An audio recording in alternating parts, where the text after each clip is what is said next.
Get out! Hello tankers and tankettes, welcome to a viewer replay. This is from Some 101, who is actually platooned up with another TOG, because this is indeed a TOG II replay, and that's X-Ray 360, I believe. Yep, there we go. In another TOG. So it's not quite as awesome as 3 TOGs in a platoon, but it's 2/3 the amount of awesome. This is a bit of a novelty replay, and we're going to get to see a technique that you don't see very often, but it's not one I'd usually recommend using in the TOG, and there is a fair amount of luck involved in this. But also the circumstances are such that that's why things happen the way they do. You'll see when we get to it. Anyway, X-Ray and someone are actually going to go to the valley side. I wouldn't necessarily do that myself. I'll speed this up briefly because, you know, TOGs. The matchmaking's not great, but it's not terrible. It's not great in that they're not top tier, but there aren't that many tier 7s. However, the enemy team does have an E25 platoon. It's also got an FV304, a Burt. This could be a good thing or a bad thing. If the Burt is within range, it could make their life an absolute hell, because obviously it's so fast firing and the TOGs are such big targets and so incapable of dodging out of the way of artillery shells. However, if he's concentrating on another bit of the map and they aren't in range, then, well, that's absolutely fine, because they're not going to be troubled at all. Look at this, TOG nearly as long as a house. Now, this is the thing that you don't see very often, and it is reverse side scraping. Now, in a TOG, in theory, this is not a totally stupid idea, because it lets you keep a very steep angle. And there we go, there's a Churchill 7 on the side of your tank. And actually, if you can keep a steep enough angle on the side of a TOG, even though the TOG is not known for its armour, it will bounce a lot of things.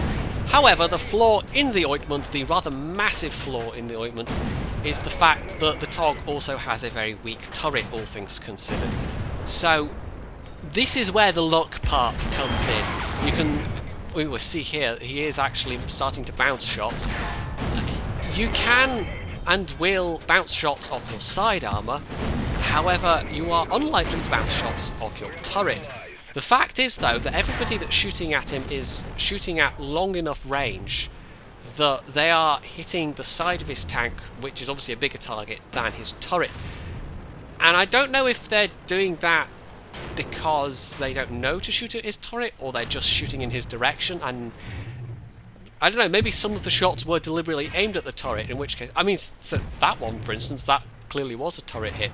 In fact, we'll just double check that. I'm pretty sure that one went in through. No, actually that was the side armour, I tell a lie. But it remains that this is, you can see where this is going, this replay. This is just gonna get silly, and I would not recommend this as a technique, as a strategy.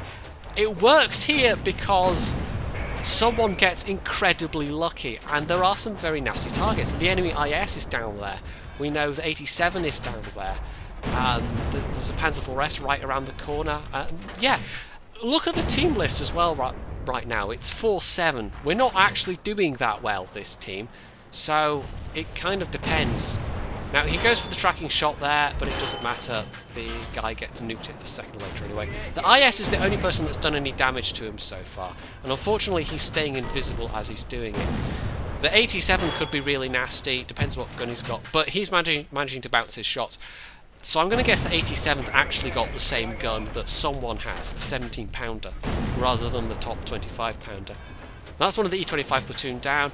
So on the rest of the map, the Tiger and the Panther are pushing around the flank of the hill. There's an E25 in the middle there.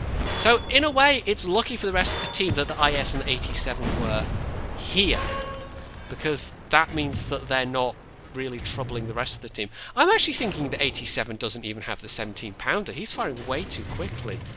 Is that like the 6-pounder gun? I mean, the one attack he's done so far was 76 damage, 59 damage. Yeah, he must have the 7-pounder gun. Now, if I remember correctly, on the 87, you get a kind of auto-loading 6-pounder as well. It's kind of ridiculous. It is very fast firing, but it's a 17-pounder gun. Not even 17-pounder, it's a 6-pounder gun with, what, 110 penetration on a tier 10. And the KV-1S down there resorts to HE. Yeah. So he's taken a bunch of damage, but mostly from that IS. He's actually been able to do a bit of damage as well. But I think for the outcome of this match, it's more the fact that he has been absorbing so much damage that the Tiger and the Panther have been able to really work that top area. So we've evened out a lot. It's now 9-9, and we know that 3 of their important units are down on this side, still trying to hit this one TOG. We see that the Churchill one's taken a bit of a battering as well. There's the enemy Bert. He was never in range of someone, so someone was safe from that at least. And now it's just a case of the fact that we've got the high ground. It's a matter of spotting them and taking them out. Now we're still even on numbers. This is not a guaranteed win. It all depends on what the friendlies do. The enemies just have to... I don't know, if the friendlies go in gung-ho, the enemies could mop them up easily, even though we are starting off with the high ground. So there's that IS. And there's the KV-1S, there's the 87. Oh, nice, he tracks the guy, the guy repairs. He's going to have to pull out more if he's actually going to get some damage here though. And the KV-1S is behind a rock, and oh no, you just see the guy's rear, and he tracks him again. So, well, let's see if we can't just... And here we get to see some classic TOG action. This is where the TOG comes into its own, when you get a soft target, and you can just pound away at them with that 17-pounder, and that 4.3 second reload. So the guy's probably pulled back in. He would have killed him by now, surely. Enemy Churchill one's up there. IS is quite low health. IS is dead. So it's just the 87. We know that 87's not that big of a threat. He's got hit points, but he's not really got firepower. KV-1S is down. Churchill one's down, so it's this stock 87 and the Bert, basically. So he's now free to move. Oh, there's the Bert. Can we maybe get a bit of damage? No, that one goes slightly wild. He's not really aiming. Oh, there we go. I was going to say it was not really leading enough there, but the guy slowed down enough for the shot. Oh, there we go. Bit more damage. He gets another kill. And now it's just the side of an 87. And frontally, this might be a bit tough, but side armor, not so much. So we have got this easily. The E25 is just closing the distance. He's going in for the kill. 87's facing this way, and we should be able to get that commander's cupola reasonably often, but unfortunately he only gets a chance for 2 shots and they both miss. So yeah, he's not really able to put the rate of fire to work that much in this match, but you can bet there's going to be some other number that makes up for it. So we can see there, steel wall, and okay, I have a steel wall in the TOG, a couple of steel walls on the TOG myself. It's not impossible to get one. Normally it involves being top tier, but there were just the right combination of circumstances there, as I've said. And, well, you saw how many he bounced, so how much potential do you think he had? Now, bear in mind, this is an 811 replay, so it also counts, it's the old style potential damage. It counts stuff that went in the tracks as well. So just having a quick glance at the team, we see the Tiger did very well. The IS actually did all right on the enemy team as well, but he was in a very bad place. I mean, yes, he did nearly 3k damage, but he was in the wrong place doing that damage. The rest of the enemy team wasn't great, but the rest of our team wasn't that great either, to be honest. The Tiger did the majority of the damage on this team. Some 101 actually did a respectable amount as well in the end. He did nearly 2200, which is second best damage on the team. Hummel did 1500, E25 nearly 1400, Panther only just over 1000, nearly 1100. So yeah, it really was the Tiger and some 101 that were doing the most damage there, backed up by that Hummel. However, the headline figure, drum roll please, is 5,715 potential damage in a TOG. Let's just let that soak in for a moment. 5,715 potential damage in a TOG. Yeah, I mean, yeah, I'm sure there are people out there that have bettered that. This is the best I've seen by a long stretch. I think the best I personally have bounced in a TOG II is, God, I don't know, maybe 2,000 damage at most. This just blows that out of the water. This is nearly 3 times that amount. And for a TOG, that's ridiculous. Now, there was a fair amount of luck in that. I mean, the circumstances were just right. That even though the IS was down there, he only got penned twice by that guy. The 87 was down there but had the 6-pounder gun. Artillery wasn't firing at him at all. He didn't have to cope with E-25s dropping down and pumping his side full of holes, anything like that.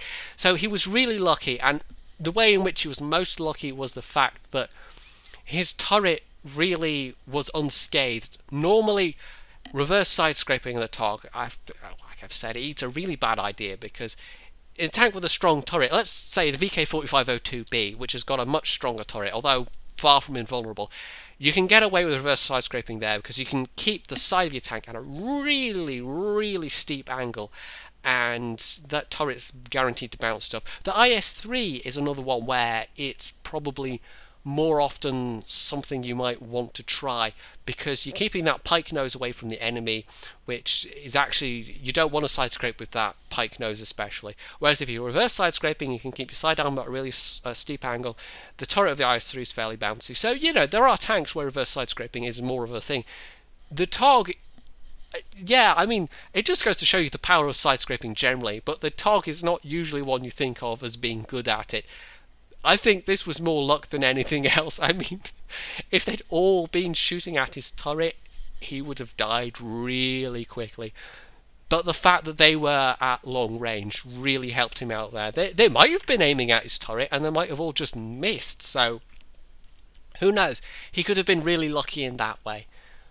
But yeah, once again, 5,715 potential damage in a TOG. 44 hits received and only 15 penetrations. That's just crazy. That is... Welcome to Crazy Town, Population TOG. Do you see what I mean when I said this was a bit of a novelty replay? Yeah, so I can't recommend this tactic, but on this occasion it was hilarious. So, well done to Sub 101. You did something with a TOG I'm sure not many people thought was possible. If you guys and gals like this replay, you can leave a comment below, you can hit the like button, you can subscribe to my channel, you can check out my Facebook page, and of course, as always, stay tuned for more.